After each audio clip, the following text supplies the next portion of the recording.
우리 함께 말씀 보도록 하겠습니다. 스가랴 9장 9절에서 10절 말씀인데요. 많이 아시는 말씀이니까 한 목소리로 같이 읽도록 하겠습니다.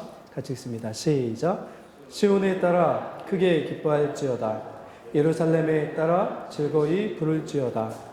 보라, 내 왕이 내게 임하시나니 그는 공의로우시며 구원을 베푸시며 겸손하여서 나귀를 타시나니 나귀의 작은 것 곧 나귀 새끼니라. 내가 에브라임의 병거와 예루살렘의 말을 끊겠고 전쟁하는 활도 끊으리니 그가 이방 사람에게 화평을 전할 것이요 그의 통치는 바다에서 바다까지 이르고 유브라데 강에서 땅끝까지 이르리라. 아멘. 이스라엘 백성들에게 감춰졌던 주제 중에 하나가 하나님의 나라라는 이야기였습니다. 그들은 속으로는 그리고 겉으로는 하나님의 나라를 소망하면서 살아가고 있는 사람들처럼 보였지만 사실은 실제로는 이 세상의 나라에 취해서 살아갔던 사람들이 구약의 이스라엘이었고, 예수님이 이 땅에 오셨을 때 자신들을 의롭다라고 얘기했던 유대인들도 사실은 그런 이들이었습니다. 거룩하게 살아간다라고 얘기했지만 그 거룩의 근거가 이 세상의 기준과 별반 다르지 않았던 이들, 그들이 유대인들이었고 바리새인들이었습니다. 그런 이들에게 예수님께서 나타나셔서 오셔서 뭘 말씀하기 시작했냐면 하나님께서 이 땅에 이루시고자 하시는 하나님의 참된 나라는 어떤 나라이다라는 것을 말씀하기 시작했습니다. 그런데 여러분, 우리도 착각하지 말아야 되는 게 무엇이냐면 하나님의 나라의 속성입니다. 예수님께서 그렇게 이야기하셨던 하나님의 나라는 여러분, 우리에게 하나님의 나라의 복음이 전해지면 전해질수록 어떤 일이 일어나게 될까요? 네, 쉽게 제가 예를 들겠습니다. 1번 편해진다. 2번 불편해진다. 네, 어떤 일이 일어날까요? 네, 하나님의 나라입니다. 그죠? 하나님의 나라. 인간의 나라가 아니고요. 세상의 나라가 아닙니다. 그래서 하나님의 나라가 우리에게 더 깊이 들어오면 들어올수록 우리에게 먼저 일어나는 일은 뭐냐면 불편해집니다. 불편해져요. 그것을 먼저 보이셨던 게 예수님이 받으셨던 시험이었습니다. 마태복음에 보면 누가복음도 있지만 예수님이 처음에 시험을 어디서 받으셨죠? 40일간 광야에서 금식하신 후에 누가 찾아옵니까? 네, 사단이 찾아옵니다. 사단이 찾아와서 몇 가지를 시험하죠?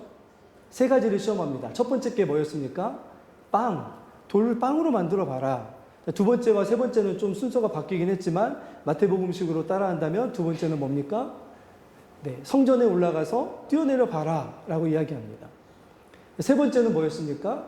세상 만국의 영광을 가장 높은 산에 올라가서 어떻게 합니까? 보여주시면서 사단에게 절하면 이 모든 만국의 영광을 어떻게 하겠다고요? 예수님께 주겠다라고 이야기합니다. 예수님이 어떻게 하시죠? 뭘로 이겨내십니까? 말씀으로 이겨내십니다. 이스라엘 백성들이 광야에서나 가나안 땅에 들어가서 실패했던 가장 큰 이유 중에 하나가 뭐냐면 저는 그걸 이렇게 정의하는데요.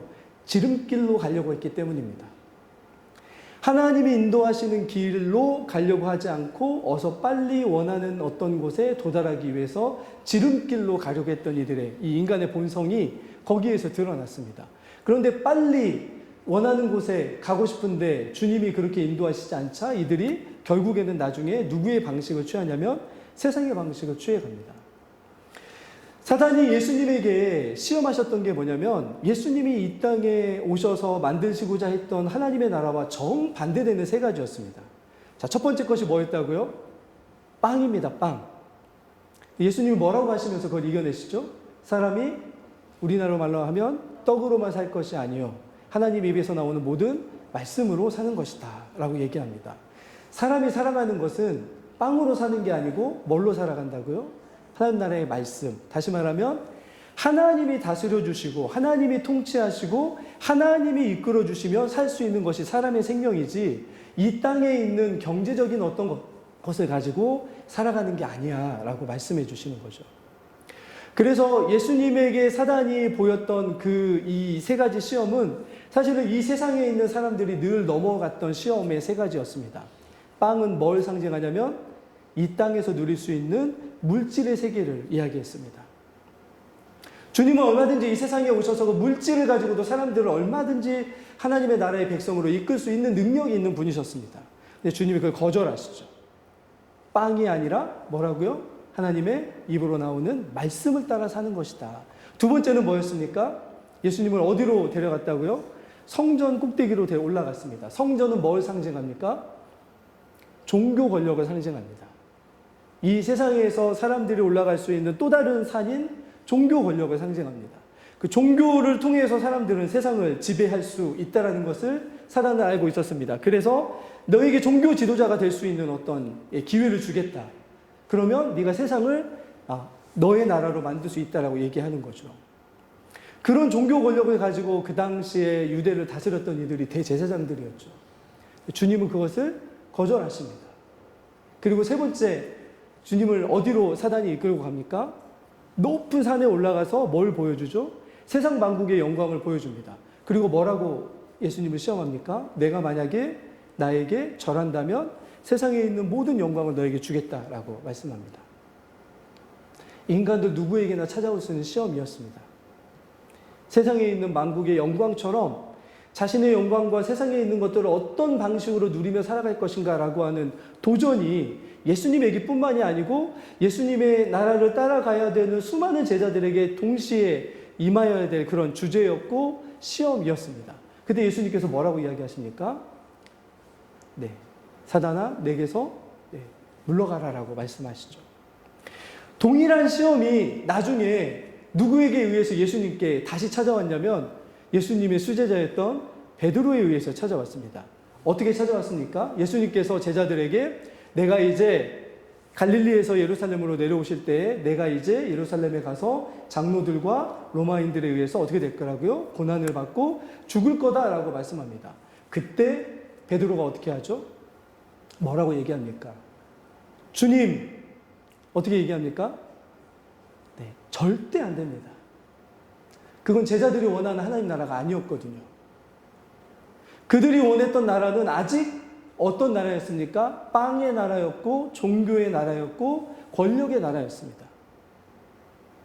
근데 주님은 그 자리에서 뭐라고 얘기하시냐면 여전히 그곳에 묶여있는 베드로를 향하여 뭐라고 얘기하십니까? 베드로야 너 그러면 안 돼 라고 말씀하시는 게 아니고 뭐라고 얘기합니까? 사단아 내 뒤로 물러가라라고 다시금 말씀하시죠. 베드로가 고백했던 것이 뭐였냐면 사단적인 것이었습니다. 다른 말로 하면 세상적인 거였던 거죠. 하나님께서 이 땅에 오셔서 이루시고 싶었던 하나님의 나라, 예수 그리스도를 통해서 이루시고 싶었던 하나님의 나라는 빵으로 이루어지는 나라도 아니고 종교를 통해서 이루어지는 나라도 아니고 그리고 권력을 통해서 이루어지는 나라도 아니었습니다.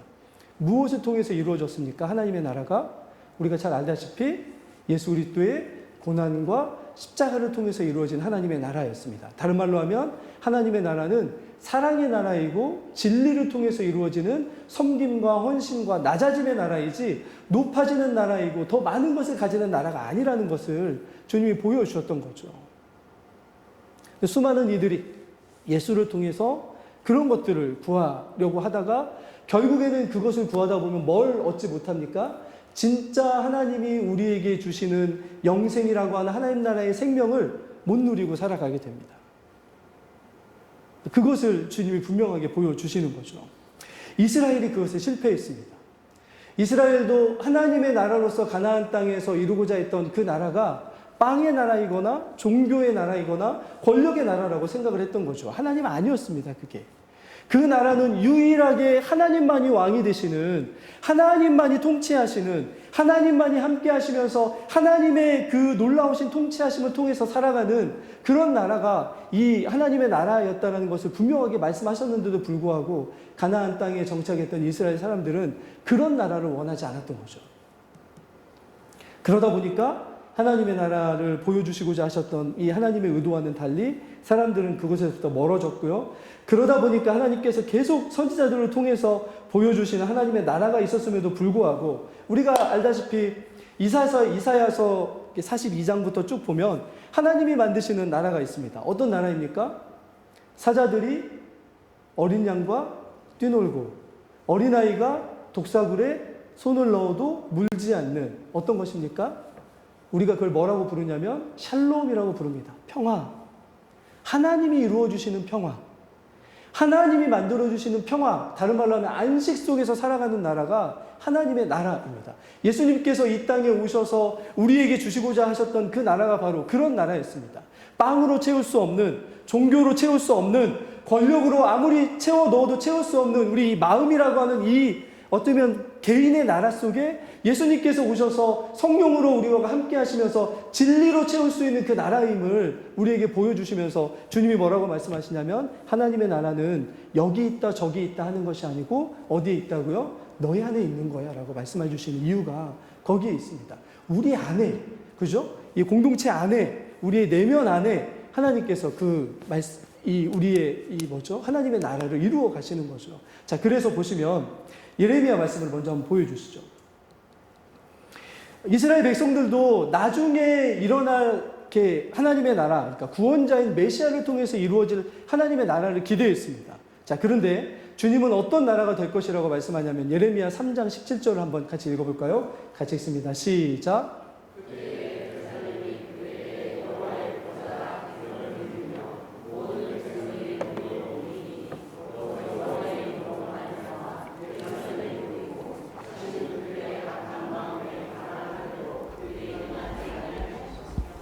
예레미야 3장 16절에 가면 이런 말씀이 있습니다. 나중에 하나님께서 하나님의 나라를 이 땅에 메시아를 통해서 우리가 아시는 예수 그리스도를 통해서 이루어 가시는 그때 이루어질 일이 뭐냐면 사람들이 더 이상 뭘 찾지 않을 거라고 얘기하냐면 나중에 집에 가서 한번 찾아보십시오. 여호와의 보좌를, 다른 말로 하면 언약궤를 더 이상 찾지 않을 것이라고 얘기합니다. 더 이상 언약궤를 만들지 않을 것이다 라고 예언해요, 예레미야가. 왜냐하면 그동안에 하나님의 임재의 상징이었던 그 언약궤가 사라지게 될 거라고 말씀합니다. 그리고 그 언약궤에서 일어났던 일들이 누구에게서 일어날 거라고 얘기합니까? 예루살렘에서 일어날 거라고 얘기합니다. 근데 그 예루살렘은 뭡니까? 여호와 하나님의 보좌가 될 거라고요. 예루살렘은 도시와 성을 이야기하는 게 아니고 예루살렘 성에 살고 있는 하나님 나라, 하나님의 백성들을 의미합니다. 그러니까 주님이 이 땅에 이루시고자 하시는 하나님의 나라는 그냥 어떤 우리가 알고 있는 국가의 모양이 아니라 무엇을 통해서 일어나는 하나님의 나라입니까? 하나님의 백성들 안에 이루어지는 하나님의 나라이고 하나님의 백성들을 통해서 보여지는 하나님의 나라이고 하나님께서 그들과 함께 하시고 그들의 삶에 임재하시면서 그들이 하나님 나라 백성임을 보여주시는 그런 나라가 될 거라는 걸 예레미야 선지자가 말씀했던 거죠. 이스라엘 백성들은 이걸 이해하지 못했습니다. 이스라엘 나라만이 하나님의 나라라고 생각했기 때문에 혈통과 율법과 이런 것에 얽매여서 그것만 붙잡고 하나님의 백성이라고 막 외쳤던 그들을 향하여 주님이 뭐라고 말씀하시냐면 이 회칠한 무덤과 같은 이들아, 무덤이 깨끗한다고 해서 무덤이 아니겠느냐라고 하면서 그들을 꾸짖었던 거죠.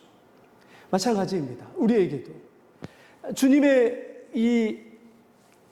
예수님께서 이 땅에 오셔서 이루시고 싶었던 하나님의 나라는 어떤 우리 눈에 보이는 그런 나라가 아니고 하나님이 우리 안에 거하셔서 우리를 통해서 하나님이 어떤 분이신지를 보여주시는 그런 나라인 거죠.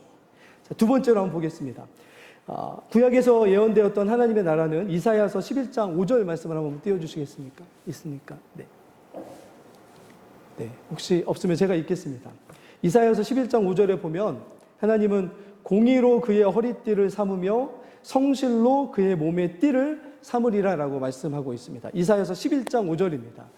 여러분, 구약에 능통했던 사도 바울, 율법 학자였던 가말리엘이라고 하는 지금의 당대로 보면 최고의 학자의 수제자가 될 수 있었던 사도 사울이라는 청년이 복음을 받고 구약을 묵상하면서 구약에 담겨있던 복음을 끄집어내기 시작합니다.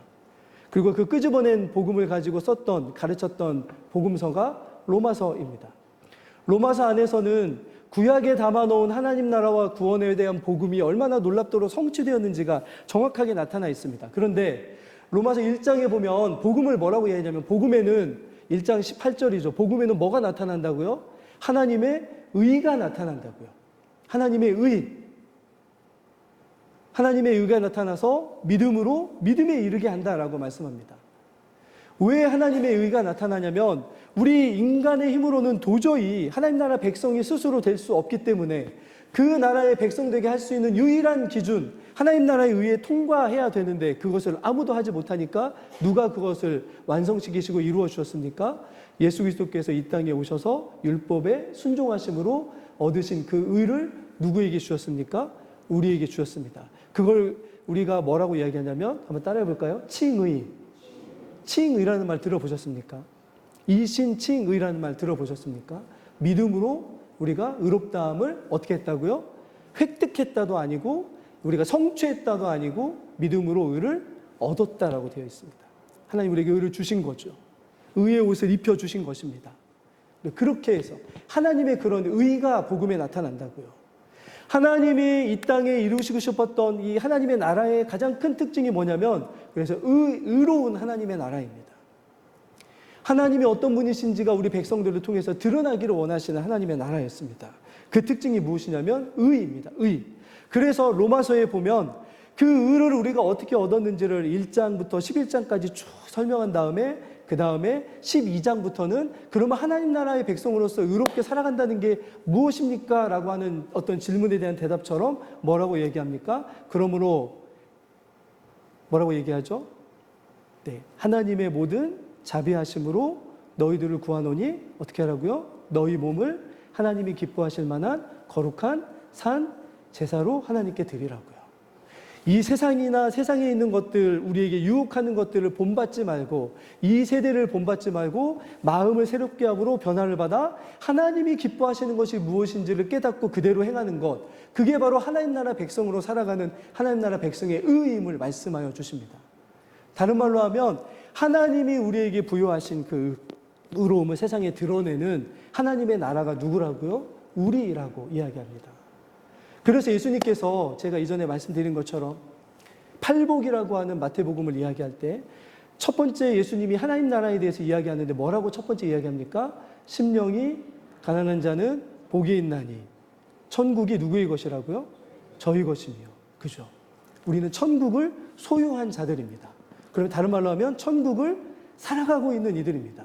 그런데 주님은 뭐라고 말씀하시냐면 누가 천국이라고 이야기하냐면 우리가 바로 사실은 천국이라고 이야기하는 거죠. 우리 안에 이미 천국이 이루어지고 있는 하나님 나라 백성이라고 말씀하고 있는 거죠. 그런 하나님 나라가 이루어진 사람들의 특징이 뭐냐면 아까 이야기했던 스가랴서 9장 9절과 10절을 다시 한번 볼까요? 9장 9절과 10절입니다. 한 번만 더 같이 읽겠습니다. 시작.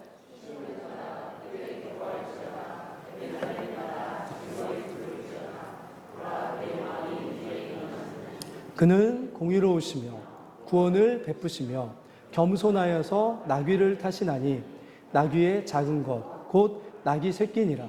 공의로우신 분이 이 땅에 오셔서 구원을 행하시는데 우리가 착각해서는 안 되는 게 하나님의 공의가 우리가 하나님 앞에 서는 먼저번 순서입니다. 근데 하나님의 공의 앞에 서면 인간들 누구라도 다 뭘 발견하게 되냐면 타락한 본성 안에서 우리가 지은 죄가 하나님 앞에 드러나게 됩니다.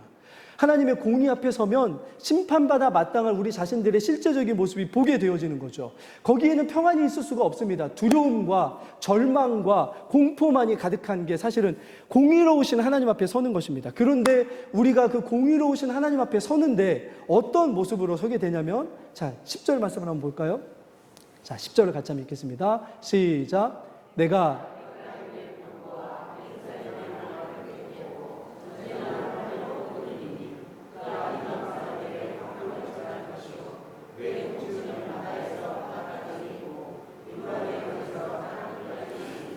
공의로우신 하나님의 백성이 되어서 하나님이 우리를 다스리시는데 그것이 두려움과 공포와 무서움이 아니라 결과가 뭘로 열매 맺어진다고요? 화평, 평안으로 열매 맺어집니다. 그게 복음이죠, 여러분. 다른 게 복음이 아닙니다. 우리가 영생을 얻었다라고 하는 것은 복음의 결과입니다. 예수 믿고 구원을 얻었다라고 하는 그 구원의 결과이지 그게 구원의 목적이 아닙니다. 우리가 구원받은 우리를 구원하신 예수 그리스도의 십자가의 복음의 주요한 가장 중요한 목적은 하나님과 죄인된 우리 사이를 어떻게 만드시는 겁니까? 평안, 화평하게 만드는 것입니다. 그게 복음입니다. 그래서 로마서 8장에 보면 거기에 뭐라고 되어 있습니까? 그러므로 이제 그리스도 안에 있는 모든 자들에게는 뭐가 없다고요? 정죄함이 없다고요. 공의로우신 하나님 앞에 서는 모든 죄인들은 정죄를 받을 수밖에 없습니다. 그런데 공의로우신 하나님 앞에 우리가 죄인된 우리가 섰는데도 뭘 받지 않는다고요? 정죄를 받지 않고 오히려 어떻게 됐습니까? 화평하게 되었다고요. 이게 복음입니다, 여러분. 복음은 다른 것이 아닙니다, 여러분. 예수 믿고 구원받고 어떤 천국 가게 됐습니다라고 하는 건 복음의 결과이지, 이 하나님과의 화평을 누리게 된 결과이지, 복음 그 자체는 죄인된 우리가 영광스럽고 공의로우신 하나님과 어떻게 된 관계가 될 수 있었다고요? 화평하게 되었다고요. 이걸 다른 말로 하면 복음이라고 얘기하는 거죠. 이게 좋은 소식입니다. 우리가 그걸 누리며 살아가는 거죠. 누가 이 일을 행하여 주셨습니까? 예수 그리스도께서 이 땅에 오셔서 그 일을 행하여 주셨습니다. 어떻게 행하여 주셨습니까? 아까 구절로 한 번만 더 돌아가 주시죠. 아까 사단은 그래, 하나님의 나라를 이룰 수 있는 방법들이 여러 가지잖아. 빵으로도 가능하고 경제적인 능력이죠. 그리고 산의 어떤 권력을 상징하는 산으로도 가능하고, 그리고 종교 권력으로도 가능해 라고 주님께 말씀하셨는데, 주님은 어떻게 이것을 이루시는 분으로 오셨냐면, 우리 밑에서 두 번째 줄만 한 번만 더 다시 읽어보겠습니다. 시작. 겸손하여서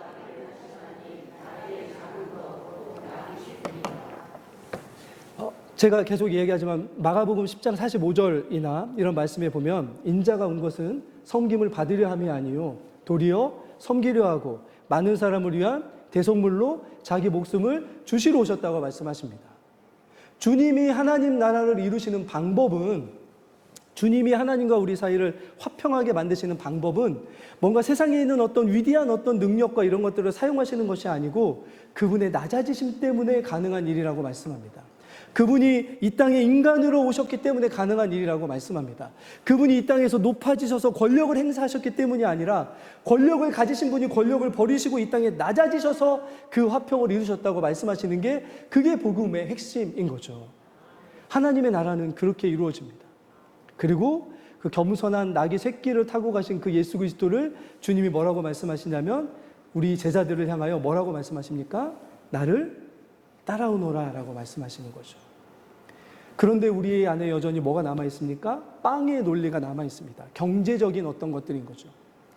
종교의 뭔가가 남아있습니다. 종교는 다른 말로 하면 자기의입니다. 내가 뭔가를 하면 내가 뭔가를 얻을 수 있다라고 하는 자기의입니다. 그리고 권력은 이 땅에서 높아지고자 하는 교만과 우리의 탐욕인 거죠. 그것으로는 주님이 이 낮아지셔서 이루신 복음을 따라갈 수 있습니까? 없습니까? 따라갈 수 없습니다. 그래서 주님이 뭐라고 계속 강조하십니까? 하나님의 나라 백성이 되기 위해서는 자기를 어떻게 해야 되는 일이 먼저 돼야 된다고요? 자기를 부인하는 일이 먼저 돼야 된다고 말씀합니다. 사도 바울은 이것을 뭐라고 이야기하냐면, 하나님, 제가 제 정과 욕심을 십자가에 못 박았습니다. 주님이 죽으실 때 제가 그 안에 있었는데, 주님이 죄인의 대표로 죽으실 때 그 안에 제가 있었는데, 그때에 제 몸속에 있던, 제 마음속에 있던 뭐와 뭐가 함께 못 박혔다고요? 정과 욕심이 못 박혔다고 얘기합니다. 빵, 권력, 종교는 우리의 정과 욕심을 움직여서 하나님의 나라 백성으로 살아가지 못하고 세상의 백성으로 살아가게 만드는 도구들입니다. 주님이 오셔서 그것들을 사실은 뒤엎으시려고 오셨다는 것을 보여주십니다. 그때야만 우리에게 평안이 이루어질 수 있습니다. 그때야만 우리 안에 안식이 이루어질 수 있는 거죠. 그런데 문제는 주님이 오실 때까지 그 어떤 사람들도, 이스라엘의 어떤 왕들도 이 일들을 이룰 수가 없었습니다. 나중에 그래서 이 이스라엘 사람들이 누구를 바랬냐면, 마태복음 1장 1절에 보면 주님의 오심을 이렇게 이야기합니다. 뭐라고 이야기하냐면, 아브라함과 다윗의 자손 곧 예수 그리스도의 세계라라고 시작합니다. 왜 아브라함과 다윗의 자손이라고 이야기합니까? 다윗의 자손이라고 하는 말은 혈통적으로 다윗에게 난다라는 뜻도 되지만, 원래 유대인들이 다윗의 자손이라고 하면 누구를 늘 떠올리게 됩니까? 하나님께서 이스라엘 백성들을 구원하러 보내주실 메시아, 구원자라고 이야기합니다. 예를 하나 들어보겠습니다. 예수님께서 마지막 십자가에 지시기 전에 그 6월절의 명절을 맞이해서 새끼 나귀를 타고 아까 예루살렘에 입성하시죠. 그때 수많은 사람들이 뭐라고 외쳤죠? 호산나, 그 다음에요. 다윗의 자손이요. 이 다윗의 자손이 무슨 뜻입니까? 당신은 우리에게 보내주실 구원자이십니다. 당신이 바로 우리에게 이 구원자로 보내주실 메시아 바로 그분이십니다라는 것을 유대인들은 다 알 수 있었습니다. 다윗의 자손이여라는 말은 메시아이시다, 구원자이시다라는 그런 어떤 뜻이었습니다. 그런데 메시아로 이 땅에 오신 그분을 이스라엘 백성들은 자신들의 욕망을 채워줄 어떤 구원자로 생각을 했는데, 그런데 하나님은 그분을 이 땅에 왜 보내주셨냐면 이사야서 9장 6절과 7절 한번 보겠습니다. 네, 같이 한번 읽어보겠습니다. 시작.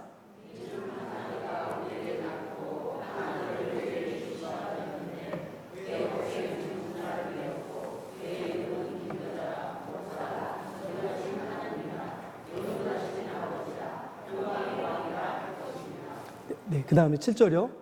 7절도 보여주시죠.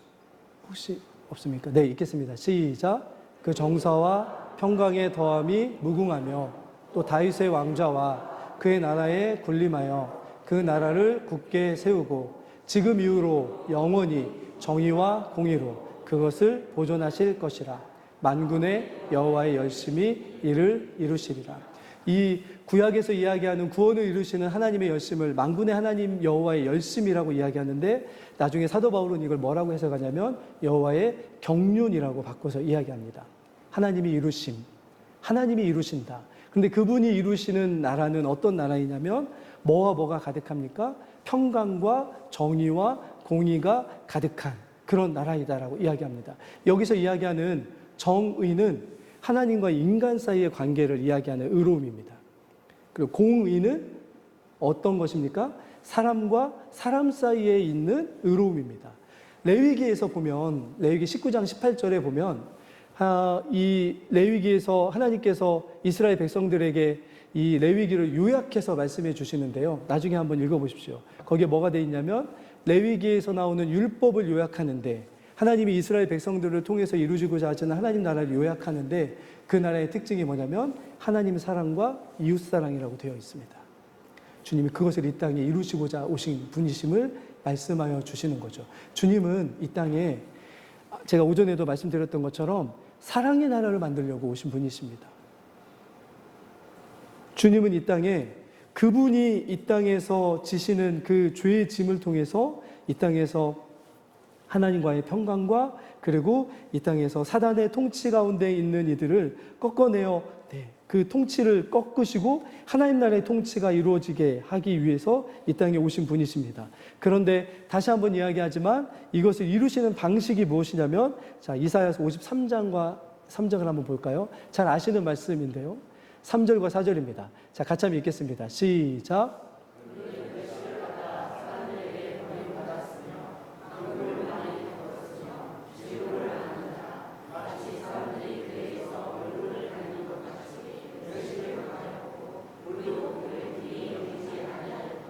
네, 이 땅에 오시는 메시아는 어떤 분이십니까? 멸시를 받고 버림을 받고 어려움을 겪고 질고를 겪으시고 사람들에게 귀하게 여겨지지 않는 그런 존재이십니다. 예수님 그러신 분이셨습니다. 4절도 한번 볼까요? 같이 읽겠습니다. 시작. 그는 실로 우리의 질고를 지고 우리의 슬픔을 당하였거늘 우리는 생각하기를 그는 징벌을 받아 하나님께 맞으며 고난을 당한다 하였노라. 네, 유대인들에게 예수님께서 십자가에 못 박히심은 당연히 그 죄로 인한 당연한 결과라고 생각했습니다. 하나님의 저주라고 생각을 했던 거죠. 자신들을 위해서 이 땅에 오신 메시아께서 자신들을 대신해서 저주를 받는다는 생각을 그들은 할 수가 없었습니다. 제가 계속 반복하지만 이스라엘 사람들이 생각했던 하나님의 나라는 이스라엘의 의로운 사람들에게만 복을 주시고 이스라엘의 의로운 사람들만 남겨진 하나님의 나라이고, 의롭지 못한 모든 이방인과 죄인들은 다 어떻게 하는 나라입니까? 불쏘시개로 불태워지는, 지옥의 형벌에 불태워지는 나라라고 생각했던 이들이 이스라엘 사람들이었습니다. 그런데 이 땅에 오셔서 질고를 당하시고 멸시를 당하시는 메시아는 그들이 원하던 메시아가 아니었던 거죠. 하나님의 나라를 주님은 그렇게 이루어 가셨습니다. 여러분, 복음이 뭐냐를 이사야서에 이렇게 얘기하는데 우리 마지막으로 한번 읽어볼까요? 52장 7절입니다. 자, 구약의 복음입니다. 자, 같이 읽어볼까요? 시작.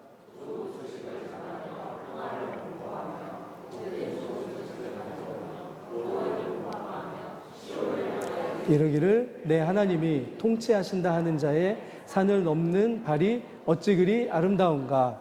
여러분, 구약의 복음은 뭐가 복음이냐면 여기에 뭐가 좋은 소식이라고 되어 있습니까? 시온을 향하여 열방에서 이방인들까지도 예루살렘으로 몰려들면서 이게 복음입니다 라고 막 외치는 소식이 있다고 합니다. 그 소식이 어떤 소식이라고 이야기하고 있습니까? 이스라엘을 향하여 이방인들이 뭐라고 얘기하면서 돌아오냐면 너희들의 하나님이 온 세상을 뭐하다고요? 통치하신다. 이게 복음이라고 얘기합니다. 하나님이 우리를 통치하심, 하나님이 우리를 다스리심, 하나님이 우리 안에 함께하심, 하나님이 우리를 주관하심, 하나님이 우리를 어떻게 보면 지배하시고 우리를 종 삼아주시고 우리의 주인 되어주심, 그걸 뭐라고 이야기합니까? 그걸 오히려 복음이라고 이야기합니다. 그래서 사도 바울과 같은 이들은 교회들에게 편지를 쓸 때 맨 앞에 늘 뭐라고 이야기합니까? 예수 그리스도와 하나님 아버지의 종된 바울을 늘 그렇게 이야기합니다. 왜냐하면 그게 복음이었거든요. 사도 바울에게. 그게 복음이었거든요. 우리 안에 여러분 하나님의 나라가 중요한 이유들이 많이 있습니다. 그 중에 하나가 무엇이냐면 여기 말씀하는 것처럼 이 땅에 오셔서 이루신 예수 그리스도를 통해서 이루신 하나님의 나라가 우리 밖에 있는 게 아니고 우리와 함께하고 우리가 그 안에 살아가는 이들입니다. 그리고 나중에 우리가 상속받을 나라가 하나님의 나라입니다.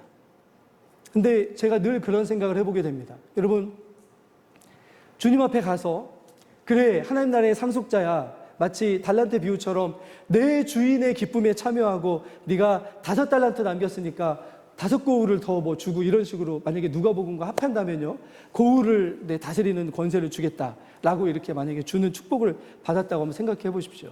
하나님 나라의 상속을 받았는데 뚜껑을 열어보니까 우리가 기대하던 하나님의 나라와 다르면 어떻게 할까요? 우리가 세상에서 막 누리던 하나님의 나라와 다르면 어떻게 할까요?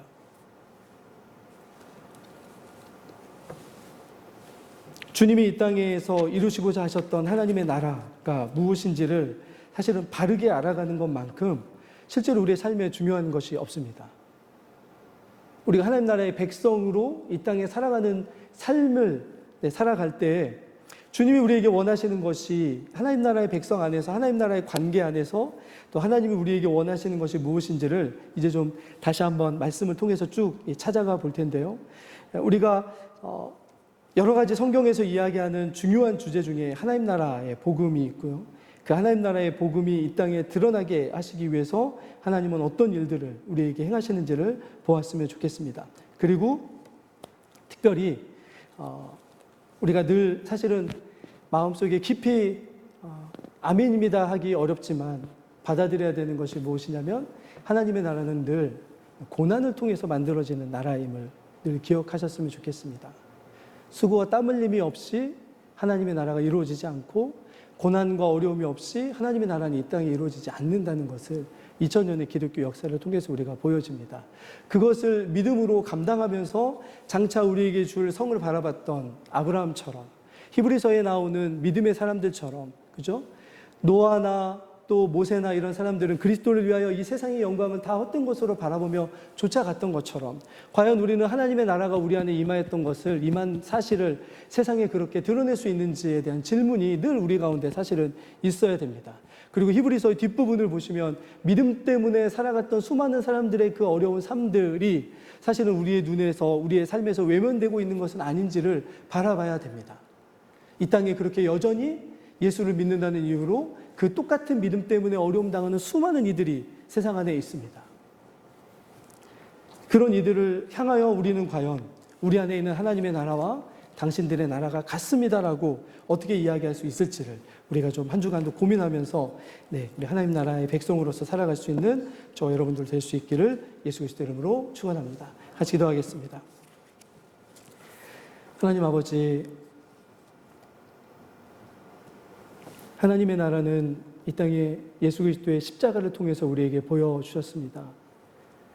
예수 그리스도의 십자가는 이 세상의 높은 것과 이 세상의 좋은 것과 이 세상의 많은 것과 정반대되는 것들을 우리에게 보여주셨습니다. 작고 그리고 고난받고 어렵고 수치스럽고 조롱당하고 멸시당하는 십자가였는데 그것만이 우리와 하나님 사이를 화평하게 만드시는 유일한 복음이었음을 우리에게 주님은 보여주셨고 우리는 그 주님의 십자가의 복음을 뒤쫓아가는 하나님 나라 백성임을 믿음으로, 입으로, 그리고 삶으로 드러내고 그리고 살아낼 수 있는 하나님 나라 백성들 될 수 있도록 인도하여 주시옵소서. 아버지 하나님, 우리의 믿음의 무게가 더 무거워지기를 간절히 소망합니다. 하나님, 우리가 경험하는 하나님 나라의 영광이 더 무거워지기를, 우리의 삶 속에 이루어 주시는 하나님 나라의 무게가 더 무거워짐을 통해서 우리가 더 하나님을 영광스럽게 하고 주님을 영화롭게 하며 우리의 삶을 통해서 주님께 영광이 돌려지는 그런 하나님 나라 백성으로 살아갈 수 있도록 우리를 붙들어 주시고 인도하여 주시옵소서. 하나님, 주님이 인도하여 주시고 함께하여 주실 걸 소망하오며 우리 구주 예수 그리스도 이름으로 기도드리옵나이다.